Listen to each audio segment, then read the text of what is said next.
Hi everyone, my name's Pedro and this is Cooking Like Ramos. I wanted to just start by thanking everyone who's subscribed to my channel. My first video's been up for 4 days and it's nearly got 400 views, which for me is absolutely amazing. I didn't really think I'd get 10 views. So thank you for the support, thank you for watching it. But if you haven't subscribed, please subscribe, click the notification and make sure you give it a huge thumbs up if you enjoy. So I recently did an Instagram poll which gave you guys a choice of choosing piri piri chicken or tapas. You guys chose tapas. So today I'm going to be cooking 5 tapas dishes that are going to be absolutely out of this world. They're going to taste unbelievable. Your guests are going to be really impressed and you're going to want to make them time and time again. So let's do it.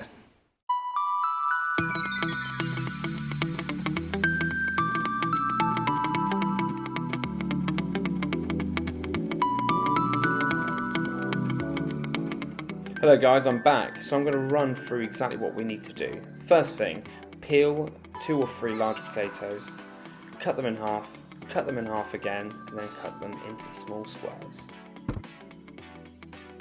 Run them through cold water until the water goes clear.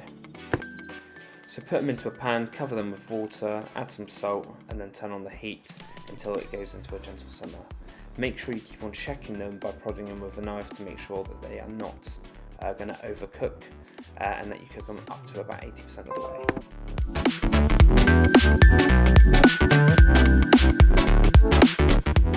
This part's really important. Place them onto a tray on a cooling rack and then leave them in the fridge or outside so they can get cold. Whilst the potatoes are chilling down, we're going to make some aioli. So start by separating the egg whites with the egg yolk. Chuck the egg yolk into the bowl and then add some garlic. I use a garlic crusher. If you haven't got one, get one. They're really useful and they're really easy to use. So a bit of salt and pepper, and then you're going to want to grate some lemon, and that's going to really leave an amazing citrus flavour to it. Now squeeze some of that beautiful lemon juice in there, and that's going to really help balance the dish. Now you can start stirring. It's crucial you add the olive oil very slowly so that the yolk and the oil mix and become one. So I may have forgotten to add a Dijon mustard, my bad. And keep on whisking, baby!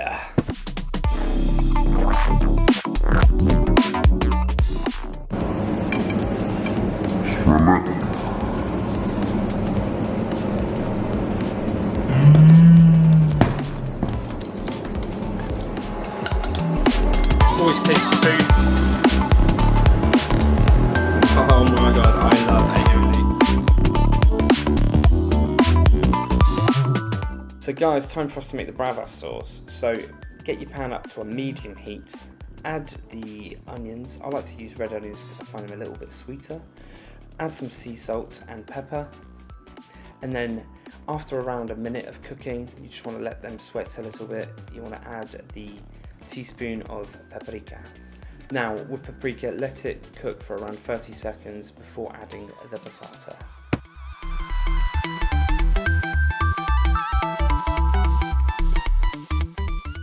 Now add half a teaspoon of cayenne pepper.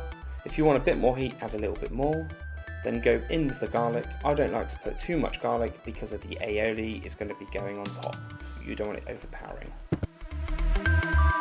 Add a pinch of oregano. This is going to leave a pungent and aromatic flavour alongside the bay leaf.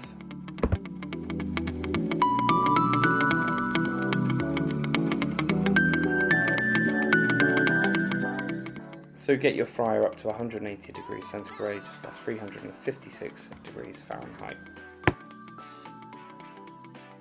So when hot enough, put your potatoes in the oil and let them cook for a good few minutes until they've gone golden brown.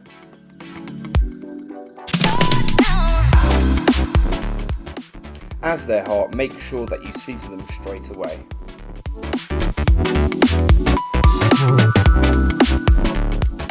So here you have it, one of the most popular tapas dishes.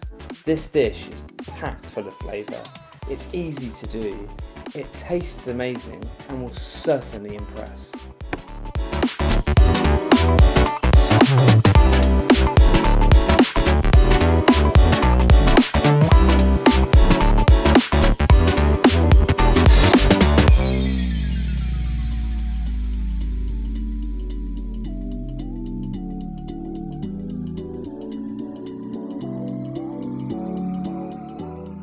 So I genuinely get excited over this dish. What we're going to need, as always, red onion.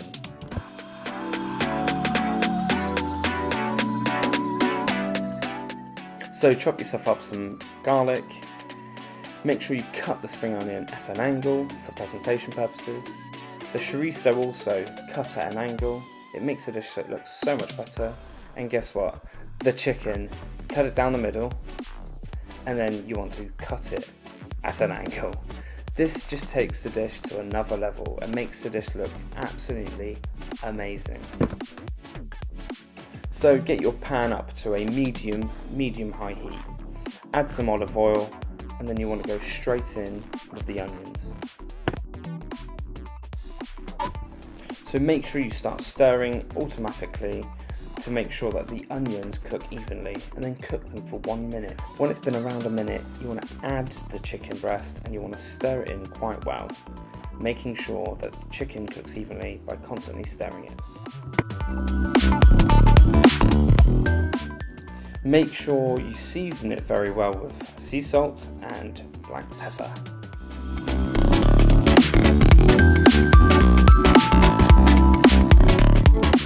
Just add a touch of olive oil, and this is to help coat the chicken with the spices you're about to put in.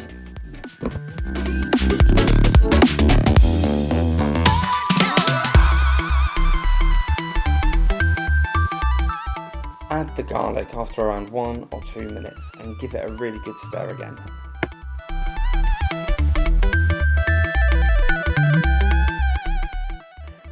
Add a teaspoon of paprika, and you want to make sure that all the onion and all the chicken and the garlic is completely coated in that beautiful paprika flavour. Add half a teaspoon of turmeric, then add half a teaspoon of cayenne pepper, and this is going to give off a nice lovely heat to it. Now this is where you take the dish to another level. You add the chorizo and give it a really good stir. What's going to happen is it's going to start releasing some of its oils. Add a splash of white wine, around 100 ml. What this is going to do is it's going to release everything that's stuck to the bottom of the pan, and it's all going to coat the chicken, and it's going to give the most intense, amazing flavour. It's been 2 minutes. I'm going to add the black olives, and then I'm going in with a pinch of oregano.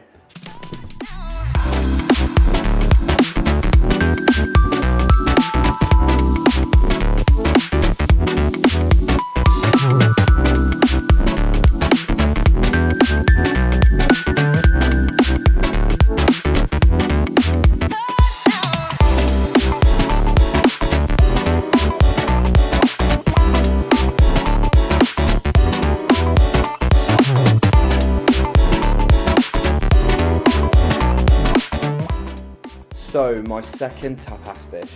This has to be one of my personal favourites. There are so many flavours that all work so well together.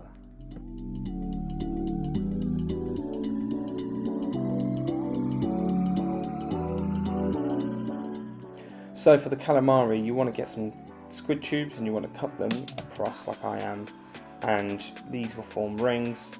Squid is now pretty widely available. You can get them in pretty much any supermarket in these tubes, and I'd recommend it. So you want to add 3/4 of a cup of plain flour. You want to season it really well with salt and pepper, and then you want to add a generous pinch of oregano, and then you're going to go in with half a teaspoon of cayenne pepper.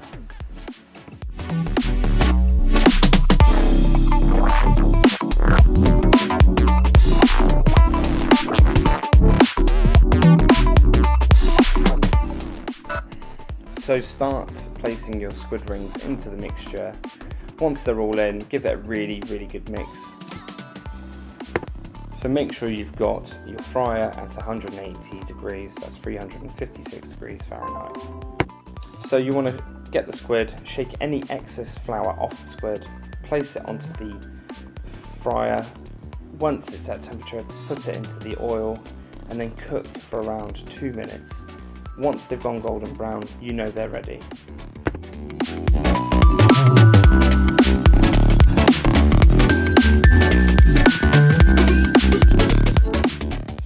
Here's some I made earlier.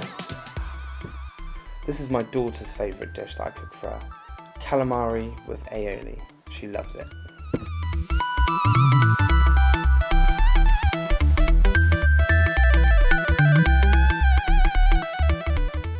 So you want to add off by getting the prawns and season them really well with salt and pepper. You want to add some olive oil to a hot pan, then you want to place the prawns into the pan, season side down so that you can season them as they're cooking on the other side.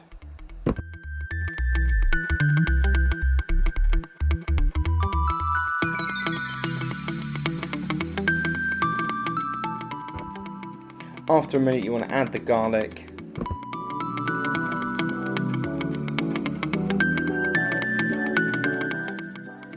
So you want to add a tablespoon of butter or a little bit more, and this is going to be the base of the sauce that we're going to create for the gambas. Grate some of that amazing lemon zest as well.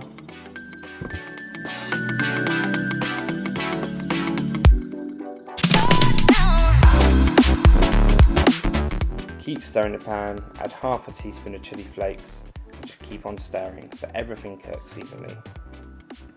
Add in the spring onion, and then around 20 to 30 seconds later you want to go in with the parsley.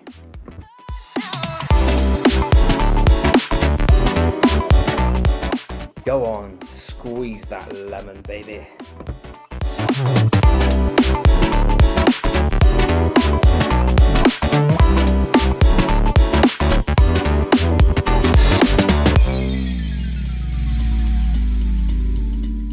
I love prawns, and this is a really easy way of cooking them. Not only is it easy, they taste amazing.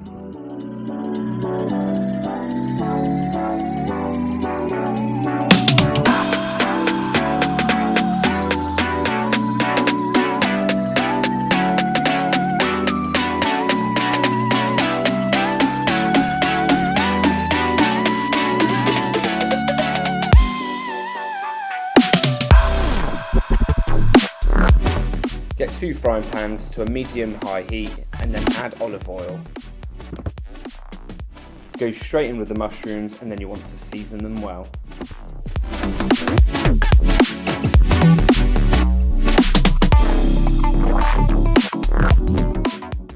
After around a minute, you want to grate some lemon and squeeze some beautiful lemon into those beautiful mushrooms.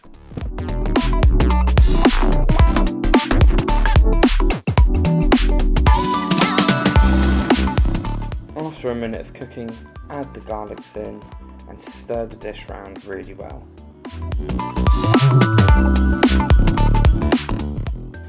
Add your Pedro peppers, season with salt, and then cook them for around 3 to 4 minutes.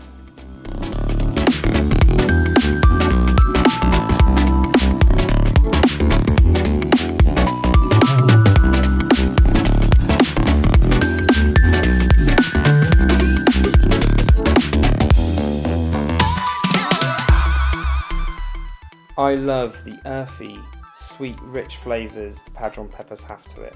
It works really well, especially works well with the mushrooms as the citrus notes help balance the dish and the garlic flavour just comes right at the end. There we have it, our tapas dishes for today. So if you guys want to give it a try, or if you want me to make any other tapas dishes that you've seen, let me know and write down in the comments below, and don't forget to subscribe. Thank you.